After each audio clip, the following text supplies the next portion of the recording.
जंगल में एक चालाक लोमड़ी सिम्मो रहती थी। एक रात चांदनी बहुत तेज चमक रही थी और सारे जानवर सो चुके थे। सिम्मो शिकार की तलाश में निकली। रास्ते में उसने अपने पीछे हल्की हल्की आहट सुनी। वह रुकी, लेकिन पीछे कुछ नहीं था। फिर से वही आवाज आई, जैसे कोई धीरे धीरे उसके कदमों के साथ चल रहा हो। सिम्मो दौड़ने लगी, लेकिन आहट भी तेज हो गई। अचानक उसने सामने देखा। चांदनी में एक लंबा साया उसके अपने साए के साथ चल रहा था, लेकिन उसका कोई शरीर दिखाई नहीं दे रहा था।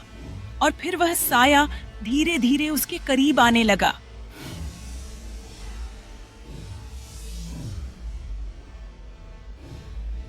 सिम्मो की धड़कन तेज हो गई और उसने देखा कि वह साया अब उसके बहुत करीब आ चुका है। उसकी आंखों में अनजानी दहशत थी, लेकिन उसका मस्तिष्क सवालों से भर गया था। यह कौन था? क्या यह कोई शिकारी था या फिर जंगल के किसी रहस्य का प्रतीक? सिम्मो ने एक कदम पीछे हटने का साहस जुटाया, लेकिन साया अचानक उसके सामने था और उसे कोई आवाज सुनाई नहीं दी।